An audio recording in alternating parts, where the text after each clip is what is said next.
मैं एक लड़के को ट्यूशन पढ़ा रही थी जो 10वीं में 2 बार फेल हो चुका था। वो 15 साल का नहीं बल्कि 17 साल का था। ट्यूशन के समय वो हमेशा मेरी तरफ ही देखता रहता था। एक दिन वो सीधा मेरे कमरे में आ गया और कहने लगा, मैडम मैं आपको जितने भी पैसे चाहिए उतने दे दूंगा, लेकिन आप मुझे मेरे दिल की तसल्ली तक खुश कर दो। मैं प्रेम को छोटा समझकर उस पर हंस पड़ी। तब उसने बेड पर ही एक्स्ट्रा क्लास के खत्म होने तक पूरे जोश में मेरा नाम स्नेहा है। मैं घर पर ही ट्यूशन चलाती थी और 10वीं तक के लड़के लड़कियां मेरे पास पढ़ने आते थे। ट्यूशन से मैं महीने के 7,000 रुपए कमा रही थी, लेकिन वो भी कहीं ना कहीं घर में खर्च हो जाते थे। हजारों रुपए में भी मैं अपना घर ठीक से चला नहीं पाती थी, लेकिन जो था मेरे लिए वो ठीक चल रहा था। एक दिन मेरी ट्यूशन में एक 60 साल का व्यक्ति अपने 15 साल के पोते को लेकर आया।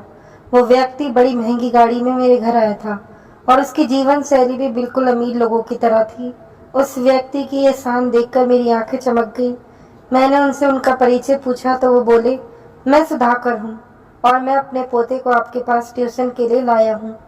मुझे ये सवाल उठ रहा था कि वो व्यक्ति इतना अमीर होते हुए भी अपने पोते को घर की ट्यूशन में क्यों लाया, जबकि शहर में बड़े बड़े कोचिंग सेंटर थे। मैंने उनसे वही अपने सवाल का जवाब मांगा। इस पर उन्होंने कहा, मैडम अगर आप मेरे पोते को 15 साल का समझ रही हैं तो सुनिए, वो 15 साल का नहीं बल्कि 17 साल का है। उसका 10वीं पास करने का उम्र तो कब का निकल चुका है। पिछले 2 साल से वो बार बार 10वीं में फेल हो रहा है। शहर के बड़े बड़े कोचिंग में उसे पढ़ाया गया, लेकिन कुछ फायदा नहीं हुआ। एक छात्र से आपका नाम सुना था। कभी कभी तो बड़े लोग नहीं कर सकते, वो एक साधारण व्यक्ति कर देता है। अब मैं आपके पास बहुत उम्मीद लेकर आया हूँ। मुझे यकीन है कि आपके यहाँ पढ़ने से मेरा पोता इस बार जरूर 10वीं पास करेगा। सुधाकर राव की बातों में मुझे सच्चाई नजर आई और मैंने उनके पोते का एडमिशन कर लिया। उस दिन से ही वो मेरे पास पढ़ने आया था। मैं बाकी छात्रों से महीने के 2,000 रुपए लिया करती थी, लेकिन सुधाकर राव से मैंने उनके पोते की ट्यूशन फीस 3,000 रुपए बताई। उसी दिन से उन्होंने उसे मेरे ट्यूशन में छोड़ दिया। उनके लिए तो 3,000 मामूली बात थी, क्योंकि बाकी माता पिता की तरह उन्होंने पैसे देने में कोई झंझट नहीं की थी। पहले ही दिन उन्होंने पूरे महीने की फीस दे दी थी। पहले दिन जब मैंने प्रेम को पढ़ाना शुरू किया तो वो पढ़ाई में बहुत कमजोर दिखा। उसका ध्यान पढ़ाई छोड़कर कहीं और था। 2 दिन तक यही चलता रहा। तीसरे दिन सुधाकर राव अपने पोते की पढ़ाई के बारे में पूछने ट्यूशन में आए। मैंने उनसे कहा, आपका पोता पढ़ाई में बहुत कमजोर है, मुझे उस पर अतिरिक्त मेहनत करनी पड़ेगी और इसके लिए फीस भी ज्यादा लगेगी। 3,000 में काम नहीं चलेगा, आपके पोते पर ज्यादा ध्यान देना पड़ेगा, इसीलिए आपको महीने के 10,000 रुपए देने होंगे। सुधाकर राव ने कहा, 10,000 की जगह मैं तुम्हें 20,000 रुपए दूंगा, लेकिन इस साल मेरा पोता 10वीं पास होना चाहिए। अब मैं अतिरिक्त पैसे ले रही थी, इसीलिए मैंने अतिरिक्त क्लास के लिए भी हाँ कर दी थी। दोपहर 2 से 3 बजे तक बाकी सारे छात्र ट्यूशन खत्म करके अपने अपने घर चले जाते थे, लेकिन प्रेम 3 बजे के बाद भी शाम के 5 बजे तक अकेला ट्यूशन में रुकता था। एक दिन जब सारे छात्र चले गए तो मैं थोड़ा आराम करने के लिए किचन में पानी पीने चली गई। जब मैं किचन से बाहर आई तो मैंने देखा कि प्रेम मोबाइल चला रहा था। जैसे ही मैंने उसके हाथ में मोबाइल देखा, मैंने उससे मोबाइल ले लिया। उसके पास जो मोबाइल था वो साधारण नहीं था, बल्कि वो बहुत महंगा फोन था। 17 साल के लड़के के हाथ में 1.5 लाख का फोन देखकर मेरी आंखें चमक गई। प्रेम बहुत जिद्दी था। यह मुझे उस दिन समझ में आया जब मैंने उसके हाथ से मोबाइल वापस लिया। मोबाइल वापस देने के लिए वो जिद करने लगा। इस खींचातानी में मेरी ओढ़नी नीचे गिर गई और प्रेम की नजर अचानक गलत जगह पर जा टिकी। उसकी नजर को समझते ही मैंने उसका मोबाइल वापस दिया और तुरंत अपनी ओढ़नी संभाली। मैं प्रेम को छोटा समझती थी, लेकिन उसमें बच्चों जैसा कोई गुण नहीं नजर आया। मैंने उसे उसका मोबाइल दे दिया और उसके बाद उससे कुछ नहीं कहा। मैंने उससे कहा, ट्यूशन खत्म हो गई, अब घर जाओ। तब वो मेरे पास आकर बैठ गया और बोला, टीचर मुझसे गलती हो गई। बोलते बोलते उसने मेरा हाथ अपने हाथ में ले लिया। उसका स्पर्श मुझे किसी बड़े व्यक्ति की तरह महसूस हुआ। वो मेरे पास बैठा था। तभी मेरा पति घर आया। मेरे पति ने हमारी ओर ज्यादा ध्यान नहीं दिया, क्योंकि वह प्रेम को एक छोटा लड़का समझता था। जब विक्रम घर आया तो मैंने उनका उतरा हुआ चेहरा देखा। मैंने प्रेम से कहा, मुझे तुमसे कोई नाराजगी नहीं है, अब तुम घर जाओ। ट्यूशन का समय खत्म हो गया है। प्रेम ने मेरा हाथ छोड़ा और मैं अपने कमरे में चली गई। मैंने विक्रम से पूछा, विक्रम क्या हुआ, तुम्हारा चेहरा इतना उतरा हुआ क्यों है? इस पर वो बोला, इस महीने मेरी तनख्वाह कमाई है। कई हफ्ते इस महीने कट गई। उसके उतरे हुए चेहरे को देखकर मैंने उसे अपनी अलमारी से 10,000 रुपए निकाल कर दिए। मैंने उसे बताया कि मैं ट्यूशन क्लास से अच्छी कमाई कर रही हूँ। पैसे देते ही विक्रम ने मुझे गले से लगा लिया। जब उसने मुझे गले लगाया तो मेरी नज़र कमरे के दरवाजे पर गई, जहाँ मुझे प्रेम दिखा। वो हमारे कमरे में झांक रहा था। उसे देखते ही मैंने कहा, प्रेम तुम यहाँ? तब वो प्रेम के सामने हिचकिचाया सा बोलने लगा। प्रेम ने कहा, टीचर मुझे मैथ का एक सवाल समझ में नहीं आ रहा था, इसीलिए मैं रुका था। तब विक्रम फ्रेश होने के लिए बाथरूम में चला गया। मैं प्रेम को लेकर बाहर हॉल में आई। घर में ट्यूशन लेना बहुत मुश्किल होता है, क्योंकि बच्चों की नज़रों में क्या आ जाए ये कहा नहीं जा सकता। हॉल में आते ही प्रेम ने कहा, गणित में कल समझ लूंगा, और फिर वो घर चला गया। अगले दिन प्रेम एक्स्ट्रा क्लास के लिए 3 से 5 बजे तक रुका। उसे मैंने थोड़ा अभ्यास देकर अपने कमरे में चली गई। आज शाम मैंने तय किया था कि मैं अपने लिए एक जोड़ी झुमके खरीदूंगी। पिछले कई दिनों से मैं इसके लिए पैसे जमा कर रही थी। जब मैंने कमरे में जाकर अलमारी देखी तो वहाँ केवल 5,000 रुपये थे। मैंने कुल 30,000 रुपये जमा किए थे, जिनमें से 10,000 रुपये मैंने विक्रम को दे दिए थे। बाकी 15,000 रुपये कहाँ गए मुझे कुछ समझ नहीं आया। आखिरकार मेरी आंखों में आंसू आ गए। तभी अचानक प्रेम वहाँ आ गया। उसने मेरे आंसू पोंछे और मुझसे पूछा कि क्या हुआ। मेरी समस्या सुनकर प्रेम अपने बैग से 20,000 रुपये लाया और मेरे हाथ में रख दिए। मैंने भावुक होकर उसे गले लगा लिया। हालांकि मैंने भावनाओं में बहकर उसे गले लगाया था, लेकिन प्रेम ने मुझे कुछ अलग तरीके से पकड़ा था। उसका स्पर्श गलत जगह हो रहा था। जब अचानक मुझे उसका ऐसा स्पर्श महसूस हुआ तो मुझे एहसास हुआ कि प्रेम अब छोटा नहीं रहा। मैंने तुरंत उसे अपने से दूर कर दिया। जब मैंने उसकी नज़र देखी तो मैं हैरान रह गई। मैंने उससे पैसे वापस लिए और उससे बाहर हॉल में भेज दिया। उस दिन के बाद से प्रेम मुझसे और ज़्यादा चिपटने लगा। वो मुझसे हंसकर और खेलकर बात करने लगा था।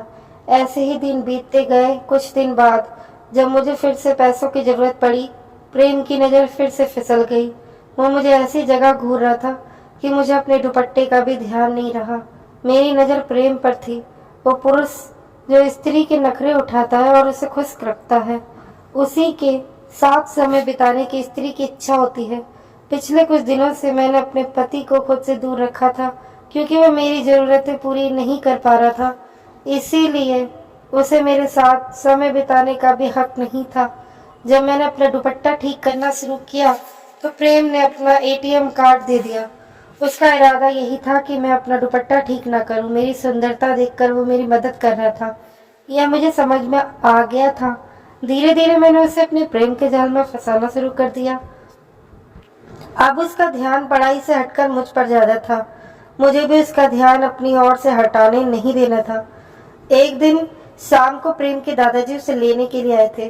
उन्होंने कहा, आपके पास मैंने प्रेम की ट्यूशन लगाकर सही निर्णय लिया है, क्योंकि उसे ट्यूशन में आने की बहुत ज़्यादा चाहत होती है। प्रेम को पढ़ाई की चाहत थी, यह किसी और चीज़ की। ये उसके दादाजी को नहीं पता था। एक बार प्रेम ने मुझसे कहा, टीचर आप साड़ी से भी ज़्यादा अच्छे छोटे कपड़ों में लगोगी। तब एक्स्ट्रा क्लास के समय प्रेम मुझे शॉपिंग के लिए मॉल में ले गया। उसने मुझे बहुत महंगे कपड़े खरीद कर दिए।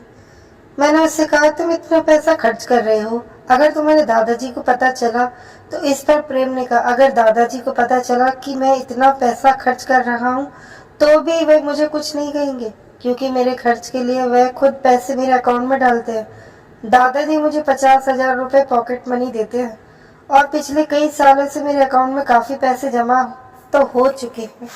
मैंने आज तक किसी पर खर्च ही नहीं किया और अब तुम पर कर रहा हूँ। प्रेम का जवाब सुनकर मेरी आंखें फटी की फटी रह गईं। यहाँ मुझे महीना भर काम करने पर भी पूरे 30,000 रुपये नहीं मिलते और प्रेम की पॉकेट मनी ही 50,000 रुपये थी। उसकी पॉकेट मनी होने के बावजूद अब मैं उस पर पैसे पर अपना अधिकार जमा रही थी। उसी पैसे से प्रेम मेरी इच्छाएं पूरी कर रहा था। उस दिन मॉल में 2 घंटे घूमने के बाद मैं बहुत थक गई थी। घर आते ही मैंने आराम किया और फिर अपने कमरे में बाल सुखाने लगी। तभी प्रेम मेरे कमरे में आ गया। मुझे बाट गाउन में देखकर वो पूरी तरह से होश खो बैठा। मेरे पास आकर वो मेरे शरीर पर हाथ फेरने लगा। मैंने उसे खुद से दूर किया तो उसने मुझे जोर से अपनी ओर खींचा। प्रेम ने कहा, टीचर मैं आपको जो चाहिए वो दे रहा हूँ, तो आपको भी मुझे जो चाहिए वो देना चाहिए। प्रेम ने मुझसे अपनी अनुचित इच्छा व्यक्त की। पिछले कुछ दिनों से वो मुझे अनजाने में अजीब ढंग से छूता था और मुझे अजीब तरीके से देखता था, लेकिन मैंने उसे कभी कुछ नहीं कहा। अब अचानक उसने अपनी अनुचित इच्छा जाहिर कर दी थी। मैंने प्रेम से कहा, अगर मैं तुम्हें मना कर दूं तो? इस पर उसने कहा, तो मैं तुमसे दूर चला जाऊंगा। जब मुझे समझ आया कि अगर प्रेम मुझसे दूर जाएगा तो मुझे उससे मिलने वाली आर्थिक मदद और मेरा घर सब कुछ बंद हो जाएगा, तब मैं घबरा गई। मुझे पैसों की बहुत जरूरत थी। मेरे पति की 30,000 की सैलरी में कुछ भी पूरा नहीं हो पाता था। हमारे 14 साल के बेटे को भी हमने पढ़ाई के लिए उसकी मामी के घर पास छोड़ रखा था और उसकी पढ़ाई के पैसे भी हमें बीच बीच में भेजने पड़ते थे। ये सब सोच विचार करके मैंने विक्रम को छोड़ दिया और प्रेम को वो सब कुछ देने के लिए तैयार हो गई जो वो चाहता था। मुझे लगा प्रेम को इन सब बातों की ज्यादा जानकारी नहीं होगी और वो क्या ही कर लेगा, लेकिन जब वो मेरे पास आया तो उसने किसी अनुभवी व्यक्ति की तरह मेरे साथ समय बिताना शुरू कर दिया। मैं प्रेम को छोटा समझ रही थी, लेकिन वो बिल्कुल भी छोटा नहीं था।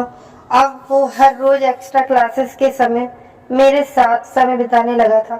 इसी तरह 2-3 दिन गुजर गए। एक दिन मैंने प्रेम के पास ऐसी गोलियां देखी जो नहीं होनी चाहिए थी।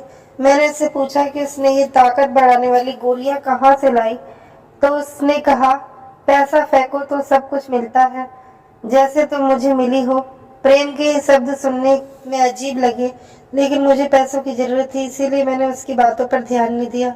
मेरे साथ समय बिताने से पहले वो अक्सर उन गोलियों का सेवन करता था। मैंने कई बार उसे वे गोलियां लेने से मना किया, लेकिन एक बार जब वो गोलियां लिए बिना साथ बिताने लगा तो उसने खुद को कमजोर महसूस किया। प्रेम खुद को बड़ा समझता था और वो दिखने के लिए कि वो सब कुछ कर सकता है, वो उन ताकतवर गोलियों का सेवन करता था। उस दिन प्रेम को चक्कर आ रहे थे, फिर भी उसने मेरे साथ समय बिताने में कोई झिझक नहीं दिखाई। प्रेम मेरी हर जरूरत को पूरा कर रहा था और मैं उसे वो सुख दे रही थी जो वो चाहता था। इन सारी बातों की मेरे पति विक्रम को जरा भी खबर नहीं थी। मैंने विक्रम से ये कह रखा था कि मेरे पास 2-3 कमजोर छात्र हैं जिनकी मैं पढ़ाई में मदद कर रही हूँ। उसके माता पिता ने उस लड़के की ट्यूशन कराने के लिए मुझे 10,000 रुपए फीस दी थी। इस सोच से विक्रम खुश था कि उसे ही फायदा हो रहा है। उसे मेरे और प्रेम के रिश्ते के बारे में जरा भी जानकारी नहीं थी। एक दिन मेरे मोबाइल पर मेरी बहन का फोन आया।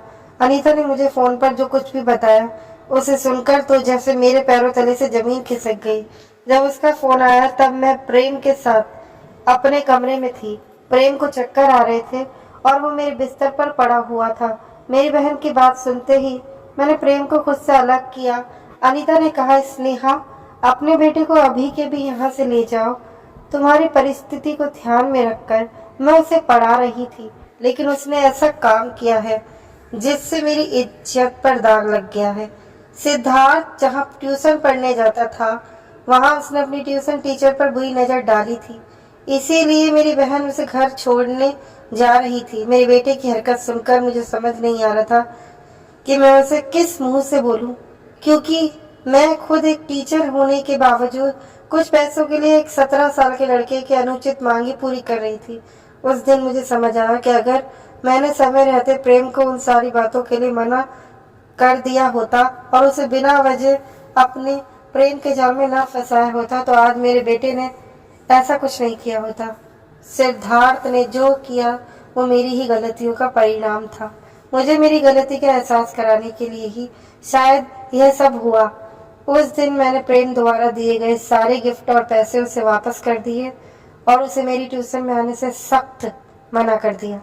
प्रेम द्वारा ली जा रही दवाओं का बुरा असर दिखने लगा था, इसीलिए उसने सबसे बाहर निकलने का फैसला किया था। उसको ये एहसास हो गया था कि उसने बहुत कम उम्र में एक बड़ी गलती की थी। उस दिन के बाद से उसने पढ़ाई पर ध्यान देना शुरू कर दिया। मैंने ट्यूशन पढ़ाना बंद कर दिया क्योंकि पिछले महीने से मैंने जो कुछ भी किया था उसका मुझे बहुत पछतावा था। मैं उस बारे में अपने पति से कुछ नहीं कह सकती थी और ना ही मैं अपने 14 साल के बेटे से नजरें मिला सकती थी। सिद्धार्थ ने जो किया था वो गलत था, लेकिन मैं उसे किस मुंह से डांटूं ये मुझे समझ में नहीं आ रहा था। उस दिन से मैंने ठान लिया था कि जो मेरे पास है उसी में खुश रहूंगी। पैसा सब कुछ नहीं होता, पैसों से बढ़कर होते हैं संस्कार। मैं अपने बेटे और विद्यार्थियों को संस्कार देना भूल गई थी। पैसे कमाने की धुन में मैंने अपने संस्कार खो दिए थे। भगवान ने मेरे बेटे से गलती करवाकर मुझे मेरी गलती का एहसास करवाया। उस दिन से मैं अपने सिद्धार्थ को अच्छे संस्कार देने लगी। तो दोस्तों, कहानी अच्छी लगी हो तो वीडियो को लाइक और चैनल को सब्सक्राइब कर दीजिए। धन्यवाद। मिलती हूँ एक नई कहानी में।